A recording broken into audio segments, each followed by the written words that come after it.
Шинжээчийн цаг хөтөлбөрийг Голомт банк үзүүлж байна. Сайн байцгаана үзэгчдээ, шинжээчийн цагийн шинэ дугаартаа тавтай морил. Энэ удаагийн шинжээчийн цагийн дугаараар нэгэн чухал бөгөөд маш сонирхолтой сэдвээр мэдээлэл бэлтгэлээ. Тэгэхээр манай сэдв болохоор Төв банкны хараат бус байдал. Ялангуяа сүүлийн яг одоо 2008 оны хямрал, за тэрнээс өмнөх 1970-ад оны одоо хямрал гэмшлэндээ өвдөд одоо Төв банкуд буюу одоо тухайн улсын мөнгөний бодлогыг хэрэгжүүлдэг энэ Төв банкны хараат бус байдал бол маш чухал байна. За тэгээд энэ маань өөрөө сүүлийн жилүүдэд ямар байгаа нь, за тэгээд Төв банкны хараат бус байдлын үрээнд бид нэр ямар асуудлуудыг авч үзтiin. За тэгээд энэ одоо Төв банкны хараат бус байдлыг ер нь хизээнээс эхэлж төлхөө ярьсан. За цаашлаад хамгийн чухал нь нөгөө манай Монгол улсын Төв банкны хараат бус байдал. За энэ чиглэлээр хийгдсэн бас хэд хэдэн судалгааны ажлууд бас байгаа. Тэгээд тэрний хүрээнд гаргасан онцлог бас хэд хэдэн зөвлөмжүүдийг бас бэлтгэсэн байгаа. За юун төрөнд бүгдээр Төв банк гэдэг ойлголтыг нэг санах юм бол Төв банк бол тухайн улсын одоо мөнгөний бодлогыг хэрэгжүүлэх замаар санхүүгийн системийн тогтвортой байдлыг бол хангадаг тийм. За нөгөө талдаа үндсэн зорилго нь бол одоо тухайн улсын одоо ажилгүйдлийн түвшин, за үнийн түвшин, за инфляцийн тогтвортой байдлыг бол хангахад бол чиглэж ажилладаг. За зарим улсууд бол илүү ханшийг одоо докторжуулах чиглэлд бас ажилладаг тийм. За гэхдээ одоо дэлхийн ингээд одоо 200 гаруй улсын за нийт одоо Төв банкуудын за 2016 онд хийсэн судалгаанд байд юм байна. За энэ дээр болохоор одоо дэлхийн нийт Төв банкуудын 81% нь бол яг үндсэн одоо зорилттой үнийн түвшний доктортой байдал гэж бол олон улсад хамгийн өндөр одоо дийлэнх нь ингэж тодорхойлсон байдаг юм.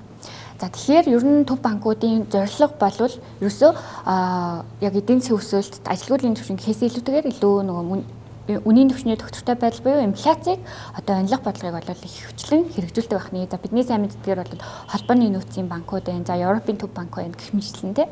Дэлхийн том хөгжсөн улсуудын Төв банкуд бол яг энэ чиглэлээр үйл ажиллагаа явуулдаг. Манай улсын хувьд ч гэсэн яг тийм байдаг те. За хүмүүсийн хувьд бол яг иргэдийн хувьд бас нэг дунд нь ялгаатай одоо арилжааны банкуд Төв банкуудын ялгааг бол төдийлөн мэдээд байдгүй те. Тэнгүүд арилжааны банк Төв банкын ялгааг бүгдээр нэг наривчлаад нэг товчхон хараад үзье. Арилжааны банкуд болвол өөрөө ашигын төлөө байгуулга. За нөгөө талдаа яг гол одоо үйл ажиллагаа нь бол иргэдээс аж ахуй нэгж байгууллагаас хадгаламж татаад эргүүлээд одоо зээл олох байдлаар үйл ажиллагаа явуулдаг. За арилжааны банкуд бол мөнгө хэвлэх хэрэггүй. За мөнгөний бодлого боловсруулдаггүй. За тэгээд одоо энэ банк хоорондоо төлбөр тооцоог зохицуулдаггүй гэх мэтлэн яг ашигын төлөө юм нэгжүүдэг. За нөгөө талдаа яг үйл ажиллагаагаа бүр одоо хувьцаа эзэмшигчтэй зөвхөн тайлгнадаг гэх мэтлэн дээ. Тэнгүүд Төв банк бол өөрөө ашигын бус. За төрөөс үүсгэн байгуулсан. За мөнгөний тэмдэгт гүйлгийг гаргах. За мөнгөний бодлого боловсруулах юм үндсэн одоо чиг үүрэгтэй. За тэгээд харилцах дансны эзэмшигчд нь банкуд, төрийн сангийн нэгдсэн дансны эзэмшигч нь засгийн газар байдаг. За Монгол банкнаас арилжааны банкуд болон одоо засгийн газарт одоо хийх шаардлагатай тохиолдолд бас зээл олгох бас боломжтой байдаг. Нөгөө талдаа үйл ажиллагаагаа бас яг улсын хуульд болон олон нийтэд нээлттэй танилцуулж авах хэрэгтэй ийм үүрэгтэй ийм институт байдаг. Тэгэхээр энийг бүгдээрээ яг нөгөө Төв банкны хараат бус байдал гэдэгтэй холбоод юунаас хараат бус байх гээд байгаа вэ гэдэг бүгдээрээ нэг наривчлаад хараад үзье. За ингээ харахаар бидний сайн мэдчлэн төрийн дэд байгууллагууд байгаа тийм. Төрийн дэд байгууллагууд дундаа одоо бид нар чинь эрх мэдлийн хуваарлалтаар нь одоо хууль тогтоох хэрэгжүүлэх за тэгээ шүүх гэдэг ингээд засаглалын хувьд ангилчж байгаа. За тэнгүүд манай улсын хувьд бол жишээлбэл улсын хурл бол хууль тогтоох эрх мэдэлтэй байдаг бол засгийн газар хэрэгжүүлэгч эрх мэдэлтэй. За шүүхийн хувьд бол одоо дээд шүүх бол одоо эрх мэдлийг хэрэгжүүлдэг. За энэ одоо төрийн дээд байгууллагуудаас Төв банк бол одоо хараат бусаар үйл ажиллагаагаа явуулдаг. Одоо ийм тусдаа ийм одоо улсын институт гэдгийг бол харуулах хэрэгтэй байна. За тэгээд Төв банкны үйл ажиллагаа болвол одоо ямар нэгэн засгийн газрын шийдвэрээс ч гэдэм үү, улсын хурлаас ч гэдэм үү, үл хамаарах юм байх хэрэгтэй гэдэг ийм одоо судалгааны ажлуудаас сүүлийн жилүүдэд нэлээд хийгдсэн байна. Тэгэхээр яагаад юу энэ Төв банкны хараат бус байдал нэлээд их сүүлийн жилүүдэд яригдах болсон юм бэ? Шинжээчийн цаг хөтөлбөрийг Голомт банк үзүүлж байна. За тэгэхээр Төв банкны хараат бус байдлыг ойлгохын өмнөхөн бид нар бүгд Төв банкны одоо энэ хараат бус байдлын үүсэл хөгжлийг онлын үүднээс харж үзэх хэрэгтэй. 1970-аас 1980 оныг уг цаг хугацаанд хамааруулж ярих хэрэгтэй. Учир нь яг энэ үед одоо энэ үеийг болохоор хараат бус байдлын шинэ нэрийг эхэлж байна гэж ойлгож байна. Яг энэ 1970-аас 80 оны хооронд олон улс орон за улс төрийн нөлөөлөл бүхий мөнгөний бодлого нь инфляцийг хит нэмэгдүүлэх нэмэгдүүлж эхэлсэн болохоор уугийн инфляцтай тэмцэхийн тулд одоо уугийн институтууд болохоор хэрэгцээ шаардлага нь газар авч эхэлсэн.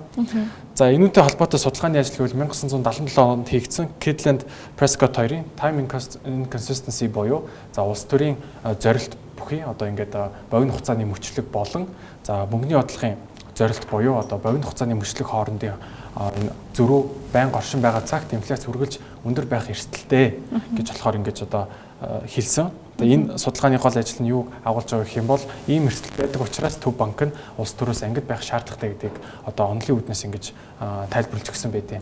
За 1980-аас 90 оны хооронд болохоор хараат бус байдлыг эдийн засгийн шинжилгээ ухаанд яг бүрэн хүлээн зөвшөөрч нэгэн судалдахгүй болохын үндсэн дээр модерн онол гарч ирсэн гэж үзээд 1985 онд болохоор Родоффийн хийсэн судалгаагаар за инфляцтай тэмцэхийн тулд за одоо тууштай улс төрийн дарамтанд өртдөггүй мэрэгжлийн Төв банк их одоо энэ институцийн байгууллага нь эдийн засгийн доктортой байдлыг хангадгаа гэдгийг нотлоод 1993 онд Alcina Summers хоёр өөрсдийн судалгаагаар Төв банкны хараат бус байдал өндөр байх тусам инфляцийн бодит байдал бол бага байдгаа гэдгийг статистик үндэслэлтэйгээр хамгийн анх ингэж тооцож гаргаж ирсэн ийм судалгааны ажил болсон. За цаашлаад 1990-с 2000 онд болохоор хараат бус байдлын хэмжилт бол хөгжсөн. За онцлог шинж нь юу вэ гэх юм бол хамгийн анхны хууль эрх зүйн индексийн хэмжилтүүд бол орж ирсэн байгаа. Үүнтэй холбоотойгоор 1992 онд Kuckerman Web Nayabi индекс гэдэг одоо ч гэсэн нэлийн хэрэглэгддэг энэ индекс үзүүлэлт. Энд болохоор Төв банкны удирдлага, Төв банкны бодлогын арга хэрэгсэл, санхүүжилтийн хязгаарлалт болон Төв банкны зорилтыг индекс хэмжилтүүд болгон одоо ингэ судалж эхэлсэн байгаа. За мөн 1998 онд Европын Төв банк анх байгуулагдсанаар энэ Төв банкны хараат бус байдал гэрээ болон хууль эрх зүйн хүрээнд болохоор хамгийн өндөрөөр хамгаалагдаж олон улсын институт бий болсноор нэг талдаа энэ Төв банкны хараат бус байдлыг тэмдэглэхийн стандарт ойлголт болж эхэлсэн. За ингээд 21-р зуун болж байгаа 2000-аас 2020 оны хооронд хөгжиж буй улсууд уг төрийн Төв банкны хараат бус байдлыг хуульчлах шинтгэл одоо өргөн хүрээнд явагдаж за өөрөөр хэлэх юм бол инфляцийн зорилтод бодлогын эрүү эхэлснээр Төв банкны хараат бус байдал нь ерөнхийн дэлхийн стандарт ойлголт болж эхэлсэн гэж хэлж болно. За хамгийн сүүлийн үеийн байдлаар 2024 онд одоо энэ сүүлийн 30 жил шинжлэхтэйг индексийг олон улсын валютын сан маань 10 хэмжил бүхий үзүүлэлтээр одоо дахин тодорхойлсон байдаг. За үүнийг хийхдээ 87 Төв банкны удирдлагуудыг судалгаандаа ингэж тулгуурлан одоо боловсруулсан гэж хэлж байна. Тэгэхээр энэ үүсэл хөгжлийн хүрээнд эцсийн дүгнэлтийг хэлэх юм бол за Төв банкны хараат бус байдал нь 100 жилийн хугацаанд одоо хөгжиж ирсэн институцийн үзэл санаа бөгөөд 1970 онд анх инфляцийн хямралаас болж өөрийн онолын үнцээ одоо бүрэн гүйцэд олж за 1990-с өнөө хүртэл одоо дэлхийн одоо эдийн засгийн доктортой байдлын алтан стандарт ойлголт болж ирсэн байгаа. За тэгэхээр энэ Төв банкны хараат бус байдал гэж яг юу вэ? Шинжээчийн цаг хөтөлбөрийг Голомт банк үзүүлж байна. За тэгэхээр одоо улс орнуудын энэ Төв банкны мөнгөний бодлого хэрэгжүүлэгч одоо Төв банкны хувьд одоо хараат бус байдал бол өөрөө яг ялангуяа нэг одоо 2008 оны хямралаас хойш Төв банк удаан ганц мөнгөний бодлогыг хэрэгжүүлэхээс гадна санхүүгийн системийн доктортой байдлыг хангаж ажиллах ёстой гэдэг ийм одоо асуудлуудыг бас ярьж байгаа. Тэгээд цаашлаа Төв банкны бас зорилтуудад уур амьсгалын өөрчлөлтийн зорилтыг бас шингээж өгөх хэрэгтэй гэдэг бас ингээ яригадаад явж байгаа. Тэгэхээр яг энэ одоо Төв банкны үндсэн зорилт хараат бус байдлын цар хүрээ бол нэлээд одоо өрөө үрээнд яригдах асуудлууд байгаа. Тэнгүүд бид нар яг зөвхөн мөнгөний бодлогын хараат бус байдлын хүрээнд бол бид нар зорилгын үйл ажиллагааны за тэгээ дээрэс нь одоо үндсэн хэрэгслийн одоо хараат бус байлаа гэж бол ангилж харж болохоор байгаа. За зорилгын хараат бус байдал гэдэг дээр юу гэх вэ гэхээр зорилгын одоо Төв банк өөрийнхөө зорилгыг тодорхойлох нь өөрөө оновчтой бас буюу яг одоо өөр бусад институт буюу засгийн газар улсын хурлаас тодорхойлж өгөх нь илүү оновчтой. Тэгэхээр зорилгын хувьд хараат байх нь илүү оновчтой гэдэг ийм одоо санааг бол илүү төвшүүлдэг. Хэрэгслийн хувьд хараат бус байх нь гэдэг нь болохоор Төв банк одоо мөнгөний бодлогоо хэрэгжүүлэхдээ одоо өөрсдийн одоо бодлогын хүүгээ те одоо ямар нэгэн одоо институтээс хараат бус одоо шийдвэр гаргадаг ч юм уу тиймэрхүү асуудлуудыг бол илүү авч үздэг. Үйл ажиллагааны хувьд мөн одоо нөгөө нэг засаглал за тэгээд одоо эрх бүхий албан тушаалтны томилох за чөлөөлөх асуудлуудыг илүү төлхөө авч үздэг тийм. За тэгэхээр ер нь бол яг энэ мөнгөний бодлогын хараат бус байдлын хүрээнд зорилгын хувьд одоо Төв банк бол хараат байвал илүү оновчтой. Харин хэрэгслийн болон үйл ажиллагааны хараат бус байдлын хүрээнд бол одоо хараат бус байх хэрэгтэй гэдэг дээр бол эрдэмтэн судлаачид бол илүү санал нийлдэг байна. За тэгэхээр цаашлаад энэхүү Төв банкны хараат бус хэмжигдэхүүнүүдийг олон улсын төлбөр тооцооны банк буюу BIS-ээр ийм 6 үндсэн хэмжигдэхүүн гэж гаргаж ирсэн. Тэгээ үүнд юу орж байгаа гэхээр Төв банкны зорилтууд орж байгаа. Тэгэхээр яг үнийн тогтвортой байдлыг шийдэх гээд байна уу? Эсвэл яг эдийн засгийн өсөлтийг дэмжих гээд байна уугүй юу гэдгээс нь шалтгаална. За цаашлаад энэ бодлогын хэрэгсэл буюу жишээлбэл мөнгө хэвлэх, за нээлттэй зах зээлийн үйл ажиллагаа. Удаах нь хариуцлагын тогтолцоонд юу орж ийнэ гэхээр үйл ажиллагаа нь ил тод байгаа эсэх. За Төв банкны зорилтууд нь тодорхой байгаа эсхийг бол хамааруулж байгаа. Дөрөвт нь төсвийн хэмжээ буюу за Төв банк нь өөрсдийн үйл ажиллагааг саадгүй явуулахын тулд санхүүгийн нөөц хангалттай байгаа эсхийг бол энэ хэмжилтийн хүрээнд бол яриад явчихж байгаа. Тэгээд 5 6-ад нь бол мэдээж манай засаглалын бүтэц болон засгийн газартай хооронд зохицуултын харилцааг бол ингээд яриа авчиж байгаамаа. За сая манай шинжээч номон шүрээ ярьсанчлаа энэ 3 агуулга болон саяны 6 үзүүлэлтүүд хэмжилтүүд тааруу буюу Төв банк хараат байх юм бол юу болох вэ гэдгийг Туркийн 2018-аас 23 оны жишээн дээр ярьж үзцгээе. Тэгэхээр Туркийн хувьд гэх юм бол 18 оны их үе хүртэл инфляц болон бодлогын үе харьцангуй доктортой байсан. Гэхдээ 2018 оны 7 сарын 9-нд Таyyip Erdoğan ерөнхийлөгчийн тангараг өргөж албан тушаалд хүрснээр Төв банкны хараат бус байдлыг алдагдуулсан юм. Тэгэхээр үүнээс болоод хөрөнгө оруулагчдын итгэл муудсан байдлаар лира хүчтэй сулрах үед бодлогын хүүг тухайн Төв банкны ерөнхийлөгч болох Чеченко болохоор 24% болтлоо нэмэгдүүлсэн. За энд болохоор ямар зөрчил гарч байгаа гэх юм бол манай ерөнхийлөгч Tayyip Erdoğan болохоор бодлогын хүүг бууруулна гэсэн зорилтыг тавьж болохоор анх ерөнхийлөгч болсон байгаа. Тэнгүүт энэ засгийн газрын бодлоготой зөрчилдөөд энэ Төв банк нь хүүгээ өсгөчхөр ерөнхийлөгчийн зарилгаар энэ Чеченког 2019 оны 7 сарын 6-нд ажиллаж салаад оронд нь өөрийн хүн болох Мурат Васалыг ерөнхийлөгч болгосон. Энэ ерөнхийлөгч нь бодлогын хүүг 24%-аас 825 хүртэл бууруулж байгаа. Ингэж огцон бууруулснаар за 2022 оны байдлаар инфляцийн түвшин Турк улсад 85.51% болтлоо өсөн нэмэгдсэн ийм сөрөг үр дагаврыг бол дагуулсан. За эргээд буцаад Төв банкны ерөнхийлөгчийн томилгоон дээр орох юм бол за Мурат Васалын дараа за жил хагасын орчим Нажи Агбалыг 2020 оны 11 сарын 7-нд болохоор Төв банкны ерөнхийлөгчийн албан тушаал дээр томилсон. За яг энэ үед Нажи Агбал ортодокс бодлого явуулсан буюу уламжилт эдийн засгийн бодлого явуулахаар хүүг 825-аас 19% болтлоо өсгсөний улмаас за 4 сар бараг жилч ингээд албан тушаал дээр байж чадлаггүйгээр дараагийн хүн болох Шахаб Кавжилюгаар ингээд солигдсон байгаа. Шахаб Кавжилюг болохоор тухайн үеийн 19% байсан бодлогын хүүг 14% болтлоо тайрч за яг энэ үед ерөнхийлөгч нь болохоор нөгөө өөрийн анортодокс бодлого буюу хүүг бууруулснаар инфляц буурна гэсэн эдийн засгийн ийм суур үзэл санааг зөрчсөн энэ үзэл баримтлаг болохоор олон нийтэд удаа дараа ингэж мэдэгдэж ийм ухуулга явуулсан гэж хэлж болно. За үүний дараагаар манай Tayyip Erdoğan-ы ерөнхийлөгчийн засаглал бол дуусж байгаа. Албан үүрэг нь. За тэгээд 2023 оны 6 сарын 3-нд дахин ерөнхийлөгчөөр сонгогдохдоо за энэ түүхэн харамсалтай гашуун туршлагаас сурсан юм уу гэж харж болно. Яагаад вэ гэхээр сангийн яаманда Мехмед Шимшекийг томилж за Төв банкны ерөнхийлөгчөөр энэ Tayyip Erdoğan'ыг болохоор томилж гаргаж ирсэн. Энэ хоёр болохоор хоёулаа ортодокс буюу миний түрүүн ярьсанчлаа хүүг 825-аас 50% болтлоо огцом нэмэгдүүлсэн.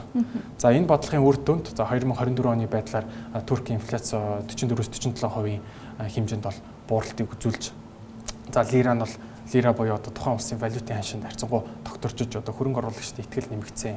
Тэгэхээр эндээс харах юм бол ер нь Төв банкны хараат бус байдал алдагдах юм бол ямар цөрөг үр дагавартай болдгийг харуулж байна. За энэ ойлголтын хүрээнд Монгол улс яг ямар байгаа вэ? Шинжээчийн цаг хөтөлбөрийг Голомт банк үзүүлж байна. Тэгэхээр яг Монгол банкнаас бол яг инфляцийн зорилттой интервалыг зорилт болгоод бол мөнгөний бодлогыг хэрэгжүүлдэг тий. За мөнгөний бодлогын яг хэрэгсэл бол 2007 онд бол яг бодлогын хүүг оруулж ирсэн. За 2013 онд бол бодлогын хүүгийн коридорыг оруулж ирсэн. За графикаас бид нар бол инфляц болон зорилттой түвшин хоёрын ялгааг бол ерөөхдөө харж байна. За төдийлөн яг нэг зорилттой түвшний интервалд төдийлөн сайн хамаарахгүй байна гэдгийг бол бас нэг талаараа харж болж байна. Нөгөө талдаа яг сүүлийн жилүүдэд бол Монгол банкны үйл ажиллагаа бол харьцангуй тогтворж за арга хэрэгслийн хувьд ч гэсэн харьцангуй сүүлийн үеийн бодлогыг бол ашиглаж байгаа тийм. Тэгэхээр яг энэ Монгол банкны хувьд бол яг үндсэн зорилттой бол яг үндсэн хуульд Төв банкны тухай хуульд тусгасны дагуу үндэсний мөнгөнд тэмдэгт болох төгрөгийн доктортой байдлыг хангах буюу үнийн түвшний доктортой байдлыг хангах гэдэг энэ зорилтыг бид нар хэрэгжүүлж инфляцийн дунд хугацааны зорилтыг одоо интервалыг тодорхойлох замаар одоо инфляцийг хөндлөх бодлогыг боловсруулж ажиллаж байна гэж бол мэдэгддэг тийм. За тэгвэл яг энэтэй холбоотойгоор яг Монгол банкны хараат бус байдалтай холбоотой ямар асуудлууд байгаа вэ гэдгийг одоо гаргаж ирсэн одоо судалгааны ажлууд бас Монгол хэд хэдэд байгаа. За тэр дундаас онцлох юм бол 2019 онд хийгдсэн Төв банкны хараат бус байдал олон улсын туршлага Монгол банкны анхаарах асуудлууд гэдэг юм судалгааны ажил байна. За энэний хүрээнд бол ямар асуудлуудыг голчлон Монгол банк анхаарах шаардлагатай вэ гэдэг зүйлсүүдийг гаргаж ирсэн байна. За ингээ харах юм бол нэгдүгürt бол Монгол банкны үндсэн зорилтыг олон улсын жишгт нийцүүлэх үнийн дунд хугацааны доктортой байдлыг хангах гэдэг энэ одоо асуудлыг тавьж ирсэн байна. Энэ дээр юу гэж ойлгож байгаа вэ гэхээр нэгдүгürt одоо Төв банкны тухай хуульд одоо Монгол банкны үндсэн зорилтыг миний саяд өрсөнчлэн одоо үндэсний мөнгөнд тэмдэгт буюу төгрөгийн доктортой байдлыг хангахаа гэж тодорхойлсон байдаг. За энэ маань өөрөө иргэд болон одоо олон нийтэд ямар ойлголт төрүүлээд байдаг вэ гэхээр хоёр нь л утгыг бий болгоод байдаг.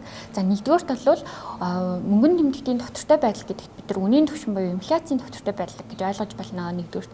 Хоёрдугаарт төгрөгийн доктортой байдал гэдэг нь өөрөө гадаад валюттай харьцах ханшийн доктортой байдал гэдэг одоо бас санааг бол илэрхийлээд байдаг. Тэгэхээр одоо иргэд бол заримдаа Монгол банкыг ханшаа доктортой барих хэрэгтэй гэдэг ч юм уу тийм ойлголттой байгаад байдаг. Гэтэл одоо энэ одоо зорилгын хоёрдмал утгыг одоо нэг болгож олон улсын жишгт нийцүүлэх шаардлагатай байна гэдэг энэ одоо асуудлыг тавьсан байна. Тэгэнгүүт миний одоо хамгийн ихэнд дурдчихсэн те одоо улс орнуудын дийлэнхүүд нь улс орнуудын төв банкуудын дийлэнх нь одоо үндсэн зорилтоо үнийн түвшний доктортой байдал гэж одоо шууд ойлгогдохоор нэг утгатайгаар одоо тодорхойлсон байна. За энэтэй бол нийцүүлэх хэрэгтэй гэдэг одоо санааг бол гаргасан байгаа.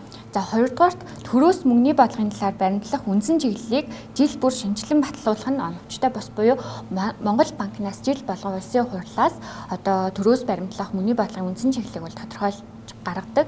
За энэ хүрээнд бол одоо жил болгон мөнгөний бодлогын үндсэн чиглэлийг тодорхойлох нь өөрөө оновчтой бусаа мөнгөний бодлогын одоо шийдвэрэнд хурдан байдаг ч гэсэн хэрэгжүүлэх одоо хэрэгжих хугацаа нь бол харьцангуй сангийн бодлоготой харьцуулахад удаан байдаг. Тийм учраас харьцангуй дунд хугацааны одоо энэ чиглэлийг боловсруулах нөгөө талдаа яг улсын хурлаар одоо үйл ажиллагаагаа хянуулахаас илүүтэйгээр Монгол банк нээлттэй ил тод одоо үйл ажиллагаа танилцуулаад явж байгаа тохиолдолд заавал улсын хурлаар батлуулах юм шаардлага байхгүй гэдэг санааг бол явуулж байгаа. За тэгээд гуравт нь болохоор инфляцийн зорилтыг яг нэг жилээр тодорхойлох биш те эх жил 26 онд 8% байна гэдэг ч юм уу 6 дээр нэмэх 6% байна гэдэг юм нэг жилийн хугацааны зорилт гэхээс илүүтэйгээр дунд хугацаанд 2-3 жилд ирэх 5-10 жил гэдэг урт хугацаанд ер нь дунд одоо инфляцийн зорилтыг бол тодорхойлох нь илүү оновчтой. Тэгэхгүй бол мөнгөний бодлогын одоо хэрэгжих хугацаа бол харьцангуй урт байдаг гэдэг талаас нь бол дүгнэлт бол гаргасан мэлээ.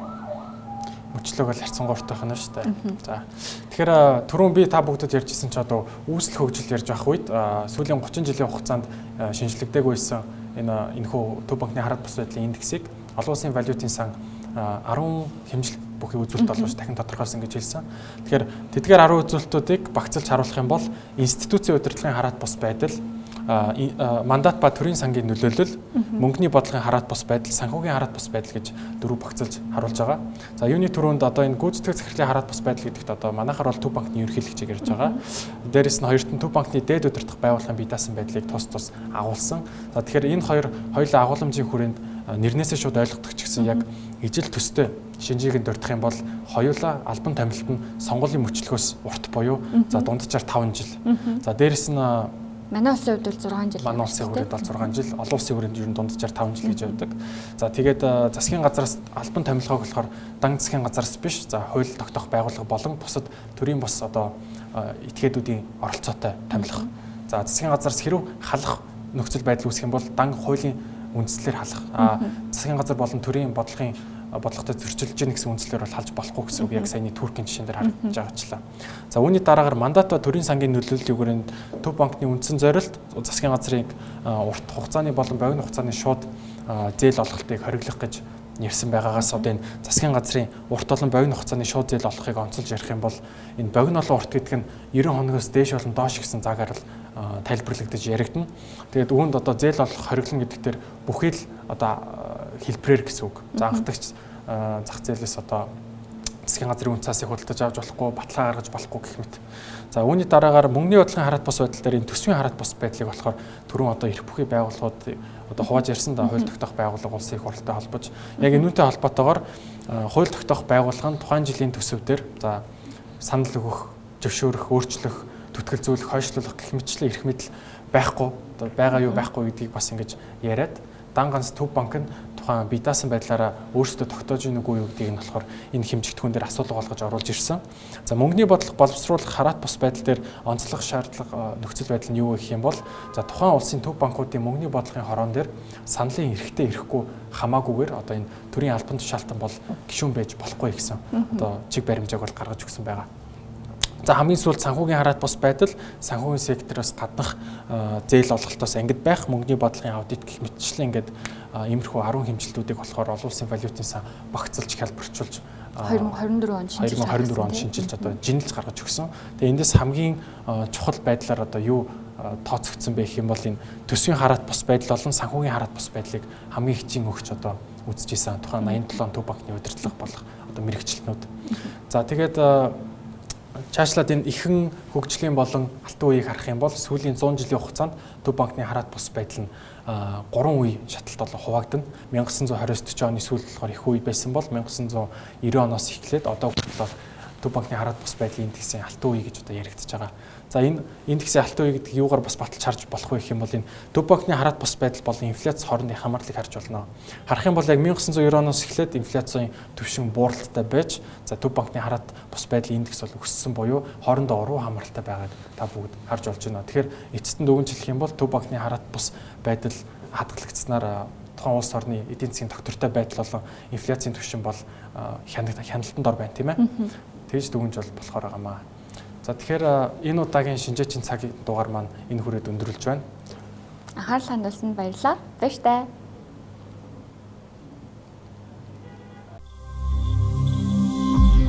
Шинжээчийн цаг хөтөлбөрийг Голомт банк үзүүлж байна.